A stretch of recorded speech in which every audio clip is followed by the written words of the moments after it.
Nossa live de hoje tem como tema, olha, dislexia, como o psicopedagogo pode atuar.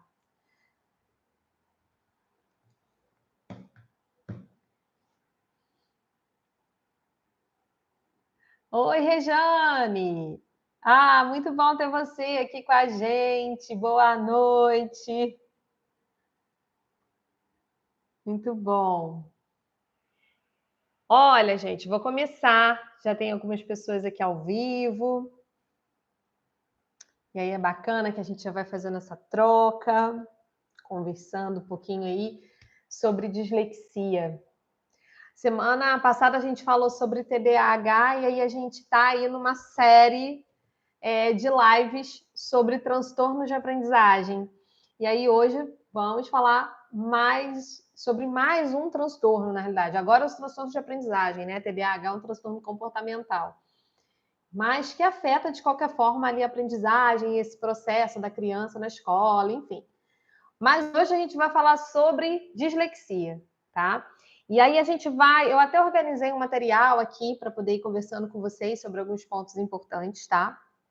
E a gente vai começar falando aqui um ponto crucial que hoje em dia a gente não utiliza mais esse nome de dislexia. A gente utiliza porque é um nome mais, vamos colocar assim, popular. Na verdade, quando a gente fala de dislexia, a maioria das pessoas já sabem ali o que está atrelado, que é essa dificuldade da criança na leitura e na escrita. Mas, na realidade, a gente tem um termo técnico. Então, dislexia a gente chama de transtorno específico de aprendizagem. Priscila, por que a dislexia ela é um transtorno específico? Porque quando a gente tem um transtorno global do desenvolvimento, por exemplo, como a deficiência intelectual, o autismo, a gente tem um transtorno que engloba dificuldade em diversas habilidades, não é? E o específico não, é aquela criança que tem dificuldade em determinada função cognitiva, determinada área cerebral. Então, quando a gente fala de dislexia, é aquela criança que tem dificuldade na leitura. Na realidade, gente, a dislexia ela é um transtorno específico de aprendizagem com prejuízo na leitura. Porque um prejuízo na escrita é a desortografia. Porém, a criança que tem prejuízo na leitura, consequentemente, vai ter prejuízo também na escrita. Porque é linguagem, né, gente? A escrita é um tipo de linguagem. Então, assim, quando a gente fala de dislexia, a gente precisa ter, primeiro ponto, isso, sabe, bem claro, de que ela é um transtorno específico. E aí entra o olhar do psicopedagogo nos quadros. Por quê? Por que você está falando isso, Priscila? Porque o psicopedagogo, ele precisa avaliar se o paciente dele tem mesmo uma dificuldade específica ou se tem uma dificuldade ali global que envolve outras habilidades. Tanto que, para a hipótese de dislexia, a gente precisa descartar outras possibilidades de diagnóstico. A gente precisa descartar questões, inclusive, fisiológicas. Então, para a criança ter dislexia, ela não pode ter uma questão, vamos colocar assim, visual não tratada. É claro, Priscila, você tem pacientes com dislexia que usam óculos? Claro, acontece, mas aí tratou. Porque às vezes a dificuldade está numa questão visual e não propriamente num transtorno. Então, por isso que a gente investiga, sabe? Investiga as diversas áreas da criança, do adolescente, enfim, descarta para poder pensar na dislexia. Então, descartar o quê, Priscila? Gente, se a gente está falando que é um transtorno específico, quer dizer que aquela criança vai ter dificuldade naquilo ali. Então, geralmente não, né? Sempre, tá? A criança com dislexia, ela não vai ter um rebaixamento cognitivo. Oi, Aricelda, boa noite, seja bem-vinda. A criança com dislexia, ela não tem um rebaixamento cognitivo, ou seja, ela estrutura o pensamento dela de forma lógica, tá? Dentro ali do esperado. O que isso significa, Priscila? Que a gente descarta uma deficiência intelectual. Para ser um transtorno específico, não pode ser global. E aí, gente, já aconteceu, tá? De eu receber aqui no consultório um paciente com um laudo escrito, paciente, né, em acompanhamento, tarará, tarará, com diagnóstico de deficiência intelectual cursando com dislexia. Isso não existe. Não existe deficiência intelectual cursando com dislexia, tá? A dislexia, ela é um transtorno específico. Se a criança tem um transtorno global, a gente descarta a dislexia, porque o carro-chefe vai ser o quê? O transtorno global. Oi, Margarete, boa noite, seja bem-vinda. E é isso. Então, o primeiro ponto para a gente pensar na dislexia é exatamente esse ponto, tá? Dislexia, transtorno específico. A gente precisa descartar outras questões, questões fisiológicas. A gente precisa descartar até a forma como a criança pensa, se ela desenvolve bem esse pensamento, se ela estrutura, se ela raciocina. A gente descarta também ali outros tipos de patologia. Um TDL, por exemplo, um transtorno do desenvolvimento da linguagem. A criança com TDL, ela vai ter dificuldade na leitura e na escrita. Isso quer dizer que ela tem dislexia? Não, ela tem uma questão maior de linguagem. Porque geralmente crianças com dislexia, eles têm um pouco de dificuldade na linguagem também. Porque escrita é um tipo de linguagem, na verdade. Então acontece deles terem. Às vezes eu tenho pacientes que têm essa dificuldade na hora até da fala, de pronunciar algumas palavras mais difíceis, enfim. Então, a gente tem que ter esse olhar, tá bom? De descartar outras coisas para pensar aí na dislexia. Gente, hoje é aquela live que é bom vocês terem um caderninho ou um bloco de notas no celular para ir anotando, porque tem muita informação bacana para vocês. Bem técnico, sabe? Então, se tiverem dificuldade para acompanhar alguma coisa, coloca no comentário que eu volto para a gente conversar. Combinado? E aí, vamos pensar agora na dislexia. Priscila, existe um exame de imagem que eu possa ver se meu paciente tem dislexia ou não? Não, não existe, gente. Quando a gente faz a faculdade, eu não sei vocês, mas lá, quando eu fiz a pós-graduação, a gente teve acesso, né, nos materiais que os professores disponibilizavam de imagens de ressonância. E aí a gente tinha aquela imagem de como é o funcionamento cerebral de uma criança com dislexia e como é o funcionamento cerebral de uma criança que tem aí a leitura fluente. E aí você fala, mas como? Gente, não eram imagens de estudos, são imagens primeiro de estudos, então eles fizeram as ressonâncias com uma criança lendo, com uma criança que tem dificuldade para leitura, para poder comparar ali as áreas que eram ativadas, tá? A gente tinha essas imagens, mas a maioria são estudos americanos. A gente não tem isso, então não tem como a gente fazer uma ressonância hoje, corriqueiramente, para poder ver, nem exame de imagem. Então, o diagnóstico da dislexia, ela é dada com um olhar clínico. Então, a gente tem aí as testagens, sim, mas vai muito além das testagens, para a gente poder ver mesmo, assim, se a criança tem dislexia. Inclusive, gente, para a gente afirmar que aquela criança tem dislexia, ela tem que passar por um período de intervenção de pelo menos 6 meses. Intervenção como, Priscila? Reforço escolar? Não, intervenção na terapia. Geralmente com a fonoaudiologia e a psicopedagogia, tá bom? Então, tem essa questão também. E que é para a gente poder... Primeiro, gente, vamos lembrar aqui o que eu sempre falo, tá? Psicopedagogo não tem autonomia para diagnóstico. Priscila, nem de transtorno de aprendizagem? Nós somos terapeutas da aprendizagem? Não, nem de transtorno da aprendizagem. Quem tem autonomia aí para o diagnóstico dos transtornos de aprendizagem é a fonoaudiologia. Então, os fonoaudiólogos, eles podem sim fazer ali, né, essa avaliação, essa intervenção. Intervenção nós psicopedagogos fazemos, mas esse trabalho ali de avaliação. E Priscila, qual o papel então do psicopedagogo diante de um quadro de dislexia? Gente, papel fundamental.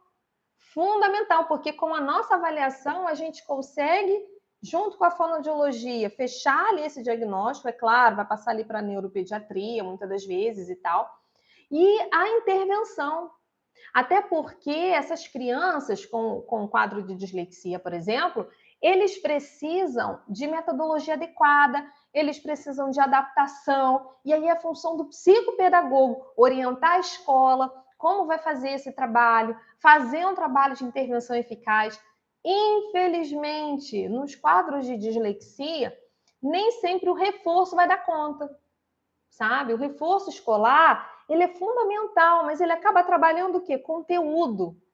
E a intervenção para a dislexia, ela vai ser diferente. Ela não vai ter esse formato de conteúdo. Não é isso que eu quero trabalhar com o meu paciente.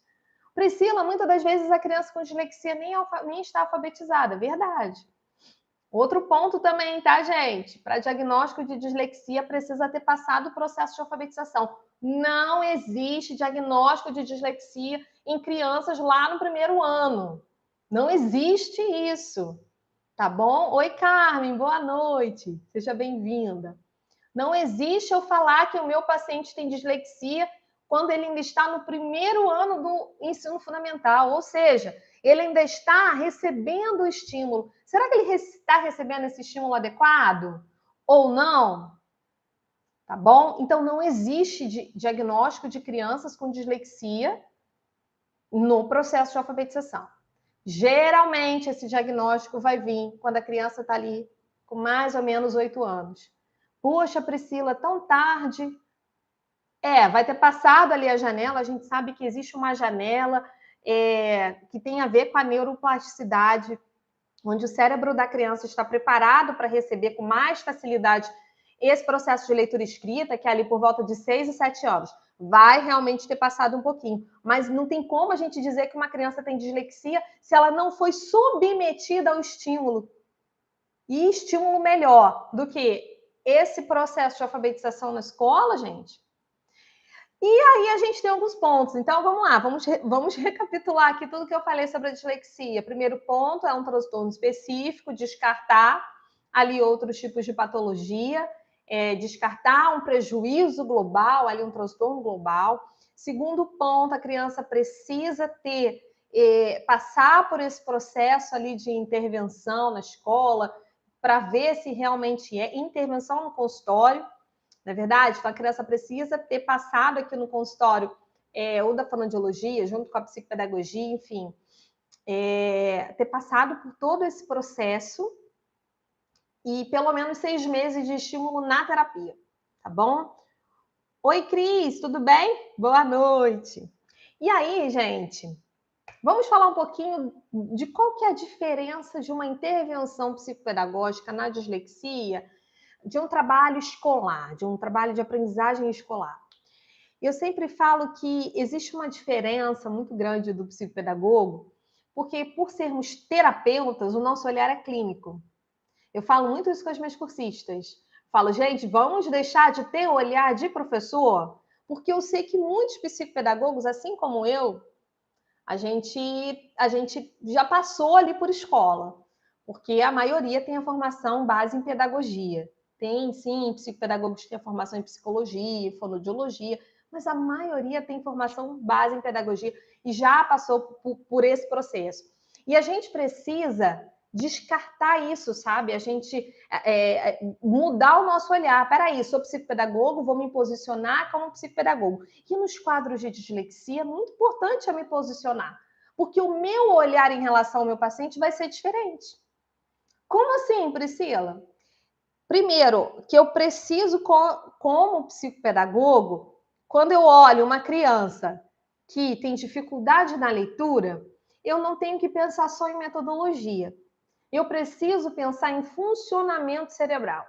Vocês sabiam que para a criança ler, ela precisa ativar pelo menos 3 áreas do cérebro dela? São várias, né, gente? Ela precisa ter atenção, ela precisa ter raciocínio, várias. Mas especificamente na leitura, existem 3 áreas, que é a área de Wernicke, a área de Broca e a área occipital. Essas áreas, gente, ficam... A área de Wernicke e de Broca, a gente vai ter ali do lado, no hemisfério esquerdo, e a área occipital é aqui atrás, tá? É a mesma área responsável ali pela visão. Então, quando eu olho para o meu paciente e ele vem fazer uma avaliação de leitura escrita, porque vem com esse quadro aí de queixa, de dificuldade, eu preciso pensar se é uma dislexia ou não, até porque, gente, a gente recebe no consultório crianças com diagnóstico já Mas a gente também recebe crianças que não têm diagnóstico, a gente precisa ali saber, é ou não é, enfim.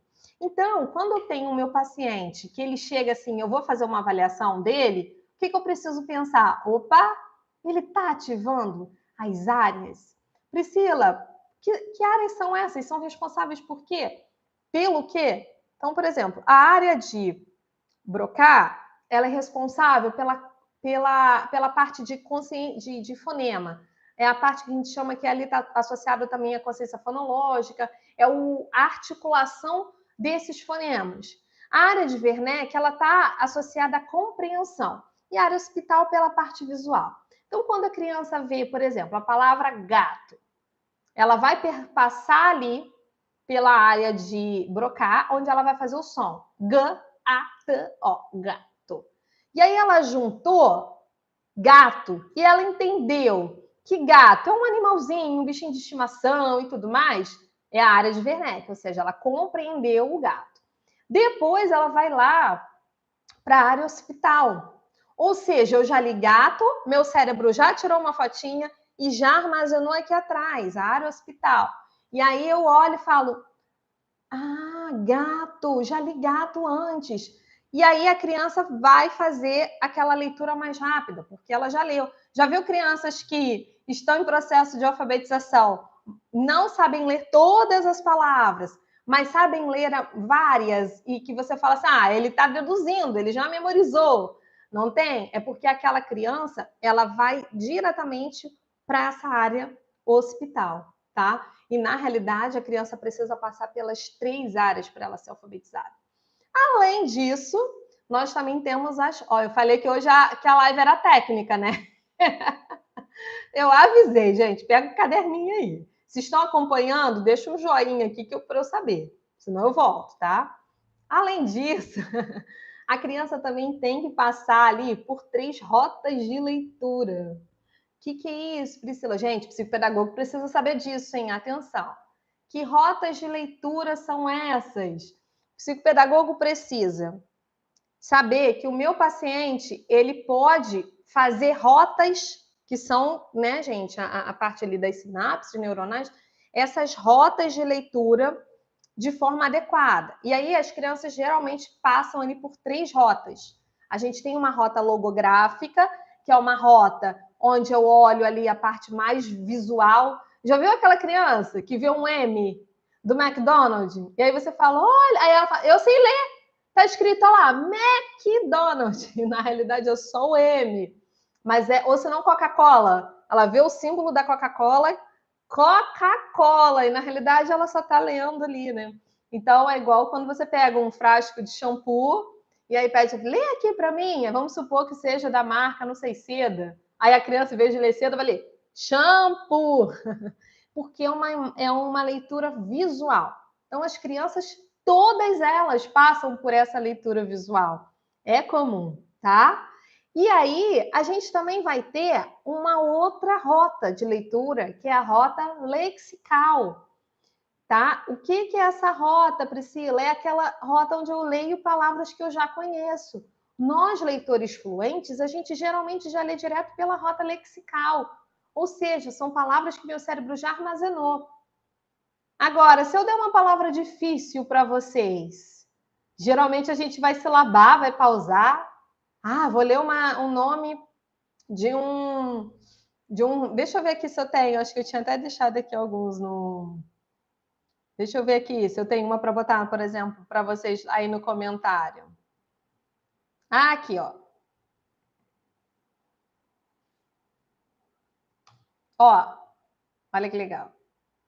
Quero um treino aí, hein? Essa é uma palavra. Quem aí vai ler, gente? Vacúolo citoplasmático. É uma palavra do nosso cotidiano, gente? Não é uma palavra do nosso cotidiano, não é verdade? É uma palavra que eu não conheço.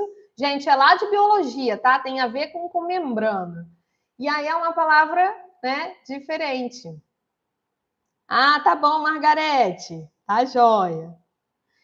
E aí é uma palavra que a gente chama de palavra de baixa frequência. Não está no meu vocabulário. Para eu poder ler essa palavra, dificilmente eu vou usar minha rota lexical, porque eu nunca li essa palavra antes.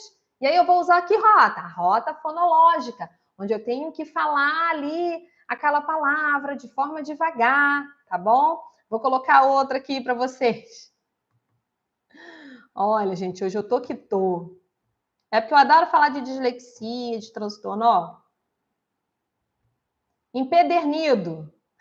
Vão treinando aí, gente. Tá? Vocês sabem o que significa empedernido? É aquele que não deixa persuadir ou não se comove. Exemplo, é a tal ponto empedernido que nenhuma notícia dessas o comove. Olha, gente, quem sabia o que era empedernido? Tá? Olha, tem outra aqui, ó. Vou botar aqui para vocês. Filaucioso. Quem sabe o que é filaucioso, gente? Alguém sabe? Filaucioso é presunçoso.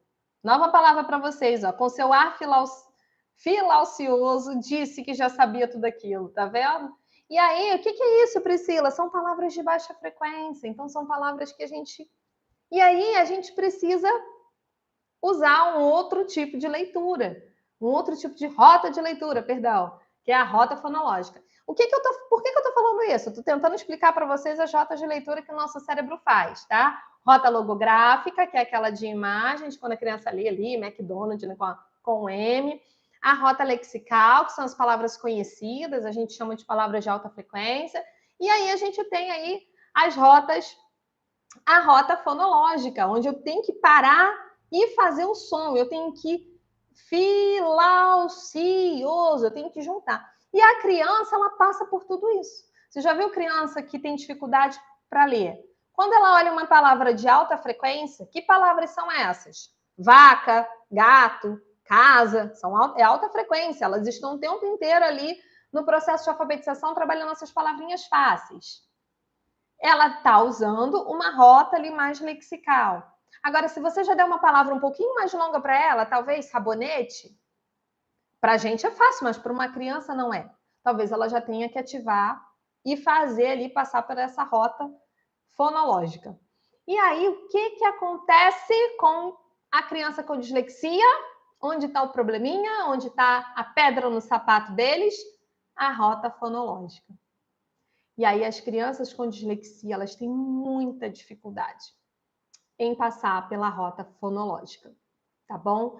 E aí é no consultório que a gente vai ter que intervir, fazer ali as atividades das intervenções necessárias, fazer as atividades, que é a avaliação, para ver se ela está ativando essa área, que é a área fonológica, sim ou não, tá bom? Então, vocês estão tendo essa noção da importância de eu ter um olhar técnico, de eu saber do que se trata a dislexia, saber as áreas ali que a criança ativa, não ativa, saber onde está a questão ali da dislexia, para eu poder avaliar de forma correta e também intervir. E é o que eu sempre falo, gente, a gente só vai saber intervir se a gente avaliar, tá bom? Então, é sobre isso a nossa live de hoje. Tá dando para acompanhar, né, gente? Espero que sim. E aí, eu organizei até aqui um pouco para a gente falar também que a gente também tem alguns outros pontos sobre a dislexia. Vocês sabiam que a dislexia pode ser adquirida? Eu acho que eu já falei isso em alguma live. Mas eu já tive uma paciente, na realidade, eu acho que foi há muitos anos atrás, né? Na época do estágio. Ela tinha uma dislexia e foi adquirida com atropelamento. Ela tinha sido atropelada e tudo mais, teve traumatismo craniano. Eu já tive um outro paciente também, que ele caiu da laje, teve traumatismo craniano, e aí foi adquirido. E aí existe essa questão, né, da dislexia também ser adquirida. E outro ponto importante é o psicopedagogo, ele não confundir dislexia com dificuldade de aprendizagem. Dislexia com falta de oportunidade, tá bom? Dislexia com metodologia inadequada. Dislexia com falta de estímulo. Isso tudo a gente só vai conseguir perceber na avaliação. Então, vamos supor, Priscila, quando a gente fala de dislexia, se o problema é na rota fonológica, como eu falei, onde a criança tem essa dificuldade em fazer as associações do som. Por isso que é muito comum a gente ver crianças com dislexia lendo de forma errada. Por exemplo, palavras que é uma coisa, ela acha que está escrito outra, por serem palavras parecidas. Quer ver? Deixa eu ver aqui uma simples, assim, deixa eu ver aqui. Por exemplo, vou falar uma pseudo-palavra, uma palavra que não existe. Rosido. Rosido não existe, né, gente? Eu vou escrever aqui para vocês. É uma pseudo-palavra, rosido. Rosido é uma pseudo-palavra. As crianças com dislexia, na hora que ela vai ler rosido, ela pode ler cozido, sabe? Ela pode ler algo que parece. Por quê? Porque ela usa a rota lexical e não usa fonológica. E aí, quando a gente fala de rota, o que a gente precisa pensar? Que essas rotas, elas têm a ver também, a gente vai conseguir fazer esse estímulo adequado de acordo com a metodologia também que a gente utiliza, tanto na terapia quanto na escola. Então, quando a gente pensa, se o problema é rota fonológica, primeiro que as crianças com dislexia, geralmente, elas têm dificuldade em habilidades precursoras para a alfabetização, como consciência fonológica. Elas têm dificuldade na linguagem, como nomeação rápida, dificuldade para nomear cores, números, letras, enfim. Geralmente são crianças que, às vezes, na escrita fazem inversão, trocam fonema, é muito típico, tá? Crianças com dislexia. Trocar fonema, fazer inversão de letra, acrescentar letra, enfim. E aí, Ô, José Carlos, quanto tempo? Verdade. Verdade, seja bem-vindo, tá? Seja bem-vindo. E aí, quando eu falo de metodologia adequada para dislexia, qual que vai ser essa metodologia? Método fônico, gente. Se o problema é rota fonológica, se o meu paciente com dislexia tem questões lá em habilidades precursoras que tem a ver com consciência fonológica ou essas questões, o método fônico vai ser o mais adequado. Priscila, meu paciente está lá e a escola é bem tradicional. Já tive pacientes em escolas tradicionais. Vai caber o psicopedagogo conversar com a escola, sabe, sobre talvez essa mudança de metodologia para aquele paciente, focar um pouco mais nessa articulação. E também, gente, o psicopedagogo trabalhar no consultório, né? Fazer as intervenções adequadas. Mas vamos voltar aqui um pouquinho, falar sobre a dificuldade de aprendizagem.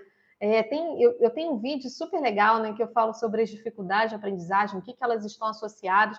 Quem ainda não assistiu, tem aqui no canal, vale muito a pena assistir, porque o seu olhar até muda, para você saber, peraí, é dislexia ou é uma dificuldade? É um transtorno mesmo específico de aprendizagem, aí com prejuízo na leitura? Ou é uma dificuldade de aprendizagem? A gente precisa saber disso, tá? As dificuldades de aprendizagem, elas estão muito associadas também às questões ambientais, falta de estímulo, metodologia inadequada. Então, para ser dislexia, a metodologia da escola tem que ser adequada, a criança deve ter sido submetida a estímulo para a gente pensar na dislexia. Vou dar um exemplo para vocês. Eu tenho uma paciente que ela já está comigo. Gente, ela está comigo, quer ver? 6 anos. 6 anos já na intervenção. Priscila, tanto tempo? É porque é um quadro muito complexo, tá? Porque além da dislexia, e ela não tem qualquer dislexia, ela tem uma dislexia severa. Gente, existem também vários tipos de dislexia. Não vou entrar nisso agora, mas vale a pena vocês estudarem, tá? Porque às vezes um determinado tipo de dislexia vai causar um tipo de sintoma, a outra dislexia, outro tipo de sintoma. Então é importante vocês também saberem disso. Agora, essa minha paciente, por exemplo, ela está comigo há bastante tempo já, 6 anos, e evoluiu muito, né? Hoje ela está no, acho que é 7º. Peraí.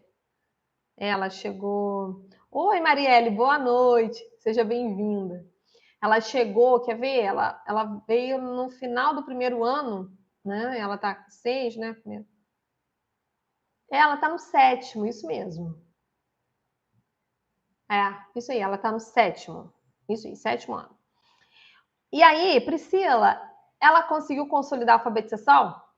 Conseguiu, a gente conseguiu na terapia, eu e o fonoaudiólogo dela. E ela também está há muitos anos com o fonoaudiólogo. E aí ela tinha uma dislexia muito severa.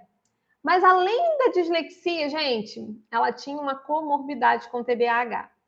E aí esse TDAH o dela era o perfil combinado. Então, que tinha a agitação, a impulsividade. E eu não tenho uma paciente assim, eu tenho duas. As duas estão comigo há muitos anos. As duas entraram em 2019 comigo. São as pacientes mais antigas que eu tenho. Não, eu tenho um de 2018, mas ele tem síndrome de Down, aí é, né, diferente. Mas as duas que geralmente, a gente, quadro assim, precisa de terapia. E quando a gente faz um bom trabalho, a criança evolui, os pais continuam, é simples assim. Não é verdade? Graças a Deus, elas evoluíram muito. Hoje, todas as duas, elas leem com autonomia, elas escrevem com autonomia, elas produzem texto com autonomia, porém, ainda temos muitas coisas para trabalhar, porque foram lacunas e lacunas ali, né, que foram sendo criadas. E uma dessas, essas que eu falei primeiro, que já está comigo há muito tempo, como que a gente chegou nesse consenso? Primeiro que ela já tinha, quando ela chegou para mim, ela estava no final do primeiro ano, e o diagnóstico demorou um pouquinho. Então, esse diagnóstico foi dado ali quando ela estava no primeiro, segundo bimestre, eu acho que ali do segundo ano, que foi quando a gente, quase na metade ali do ano, do segundo ano do fundamental. Então, geralmente é ali que a gente consegue esse diagnóstico, no segundo ano, tá? E aí ela veio, né, para avaliação e tudo mais, aí fez também a avaliação com o fonoaudiólogo e também fez a neuropsicológica, para a gente conseguir chegar ali nesse resultado final, junto, claro, com a neuropediatria. Porque ela ainda tem uma questão de ansiedade, né? Então, ela faz psicopedagogia comigo 2 vezes na semana, fonoaudiologia 2 vezes na semana e psicologia. E isso, gente, há 6 anos. E hoje ela é uma menina totalmente independente, evoluiu muito, mas temos muitos pontos ainda para trabalhar por conta dessas lacunas. Mas eu cheguei a esse ponto para conversar porque ela vinha de uma família que acompanhava ela de pertinho, que fazia os estímulos adequados, que se preocupava. Os exames dela estavam todos ok. Nesse percurso, a gente teve uma outra situação, porque ela sempre foi muito pequenininha, e aí, quando a endócrino foi a endócrino junto com a neuropediatra, estavam acompanhando, ela realmente não estava crescendo, então ela precisou fazer aquela vacina hormonal, vacina do crescimento e tudo mais. E aí, o que aconteceu, gente? Ela tinha uma questão do TDAH, que era medicado, e aí teve que cortar a medicação do TDAH, porque a medicação do TDAH não cursava ali com a medicação que ela fazia com as vacinas, e a vacina era muito cara, e ela precisava crescer. Então, entra uma questão atencional e o crescimento, nem a parte fisiológica era mais importante. Então, deu um atraso um pouquinho também, porque a gente teve que estimular tudo no consultório. Essa melhora de comportamento, essa capacidade atencional, junto com leitura, escrita e etc., tudo no consultório. Por isso que eu acho que ela está há alguns anos aí com a gente. E aí, é interessante porque quando ela chegou, eu olhei a família e falei, não, ela está recebendo um estímulo adequado. Aí a mãe já tinha levado no exame, fez exame oftalmológico, estava ok, fez os outros exames de audição, tudo que tinha que fazer a mãe fez, tudo ok. E a escola tinha uma metodologia maravilhosa, porque eu já conhecia a escola. Era uma escola que trabalhava com método fônico, era uma escola que adaptava tudo que ela precisava. Ou seja, eu descartei tudo, eu junto com a equipe, a gente descartou tudo. Não, ó, tá tudo ok. Metodologia tá adequada, a família estimula, os exames estão todos em dia, ela realmente tem uma questão de vista, mas ela faz o uso do óculos, tudo certo, gente. Era dislexia. Tanto que, assim, a dislexia não tem cura, né, gente? Então, ela leva aí para o resto da vida. E dificilmente eles vão se tornar leitores fluentes, aquela leitura muito rápida. Eles se tornam geralmente pausado ali, né, com um pausado com um pouco mais de velocidade, porém é difícil eles conseguirem atingir essa leitura fluente. E é o que acontece com a minha paciente. Hoje, quando ela chegou para mim, gente, imagine uma criança indo para o segundo ano, escola particular, tá? Tem isso também, que trabalhava adequadamente ali com ela. E aí, imagina uma criança que mal sabia escrever o nome dela e ela confundia letras com números. Ela foi aniversário dela ontem, né? Ela fez 13 anos. E aí, linda, ela mandou um áudio para mim. Eu mandei um áudio, né? Tipo, parabéns para ela e tal. E aí ela mandando um áudio, ela, tia, muito obrigada por acreditar no meu potencial, tia, muito obrigada. Porque ela sempre se sentiu muito para baixo. Quando ela chegou aqui no consultório, até por conta da dislexia, e ela não conseguia acompanhar a turminha, e ela é muito inteligente, tá? Aí é que a gente descarta também, por ser um transtorno específico, não pode ter ali o rebaixamento cognitivo. Gente, ela dá um banho em matemática. Vocês têm que ver o desempenho dela em matemática. A mediadora dela pega a prova dela de matemática para ajudar outras crianças, porque sabe que ela gabarita a matemática. E aí ela mandou mensagem ontem, tia, obrigada por acreditar no meu potencial. Porque quando ela chegou no consultório, ela tinha muita insegurança. E é normal, gente, as crianças terem resistência, baixo vínculo com a aprendizagem, não querer ir para a escola, chegar na escola ser aquela criança retraída, que tem medo de perguntar. Eu tive uma situação com ela, assim que ela teve que mudar de escola, porque infelizmente a escola maravilhosa que ela estava fechou e ela teve que mudar de escola. E aí, quando ela foi para outra escola, a outra escola acolheu. Eu gosto da outra escola, mas é uma escola mais tradicional. Hoje, a outra escola já sabe como funciona. Mas sabe o que a outra escola fez logo no início? Pediu ela para ela ler em voz alta. Imagina, gente, uma criança com dislexia ler em voz alta na frente de todos os amigos.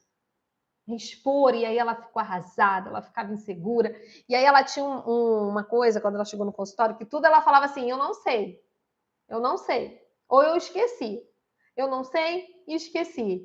E aí a gente criou uma brincadeira entre a gente, que não sei e esqueci eram palavrões, e que ela não podia falar isso no consultório. E aí ela vinha lá, ai, eu esqueci, você tá falando palavrão, não pode. E aí ela parou e eu fui ensinando para ela que, olha, não é não sei, não esqueci. Você fala, tia, peraí, deixa eu pensar. Ou se não, tia, você me ajuda? Vamos ter isso, vamos ser mais seguros, vamos tentar. Eu sempre falei para ela, a tia Priscila nunca vai brigar com você se você errar, se você ler errado. Gente, psicopedagogo, a gente não tem esse papel. Ai, você está lendo errado. Não. Tia Priscila sempre vai sinalizar para você, ó, isso aqui não tá legal. Ó, vamos tentar de novo. Quer ajuda? Esse é o papel do psicopedagogo, não é verdade? Então, gente, graças a Deus, ela mudou muito, ela evoluiu demais, mas foi todo um olhar. Graças a Deus, essa escola nova que ela foi, hoje já entendeu o processo, ela já está lá, na realidade ela já está no 8º ano, gente, eu falei errado, porque ela está lá desde o 5º, e aí é isso, sabe? Ela já está lá há alguns anos, eles fazem as adaptações, ela tem direito ao leitor. Gente, dislexia, nem geralmente rede pública. Na rede pública, geralmente não tem mediador, né? Na escola dela, ela tem, mas é uma mediadora que acompanha ela e outras crianças também, porque a gente sabe que geralmente, né, mediação vai ser ali para os quadros de transtornos globais. Então, autista, deficiência intelectual, não é? Ou também tem a parte da deficiência física, que vai ter ali mais um cuidador, ou altas habilidades, ali esse trabalho com as crianças com altas habilidades, enfim. Os transtornos específicos, eles vão ter o quê? As adaptações necessárias, né, na escola. Então, como ela, o que ela tem direito, Priscila? Ela tem direito a um leitor, ela tem direito a uma prova adaptada para ela tem direito a fazer essa prova oralmente. Esses são os direitos que eles têm. E é isso, sabe? A gente falar de dislexia. Eu trouxe até esse estudo para vocês, esse estudo de caso, assim, conversando um pouco com vocês, porque psicopedagogo recebe muitas crianças com dificuldade na leitura e na escrita. E aí cabe a você, psicopedagogo, discernir, olhar, analisar, descortinar seus olhares, como eu sempre falo. É uma dificuldade? É uma ausência de estímulo? É uma metodologia inadequada? ou é uma possibilidade de uma dislexia?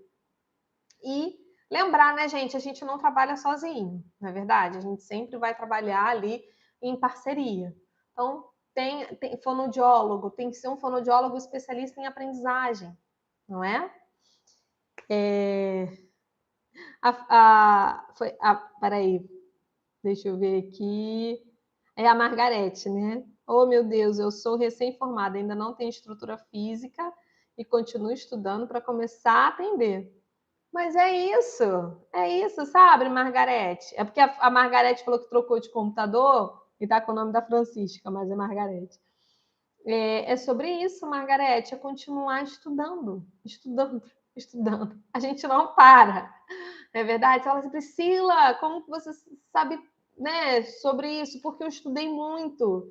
Não foi pouco, foram muitos cursos a mais. E assim, gente, eu sempre busquei fazer cursos também presenciais, né? Que era importante. Workshops, isso tudo é importante a gente fazer também.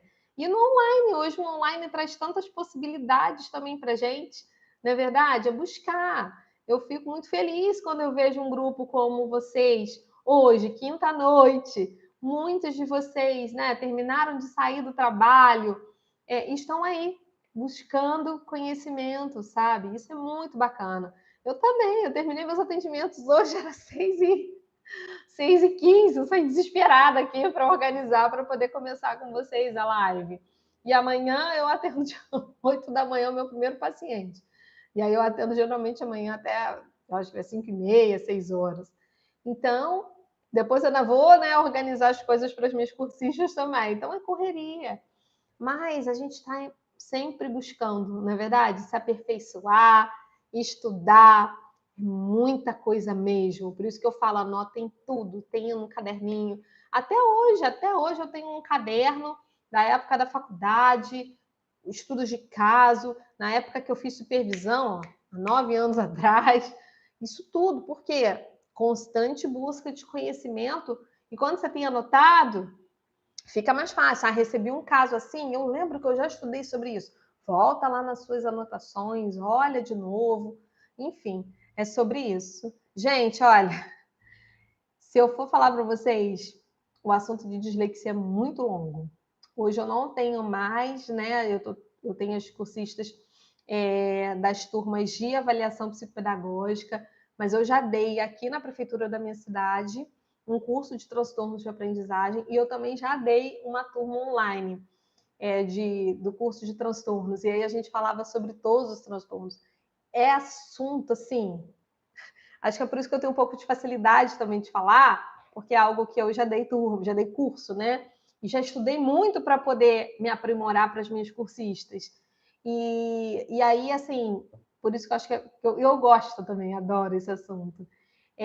Mas é um assunto muito longo. Então, vocês já viram que a gente já está aí com 47 minutos de live.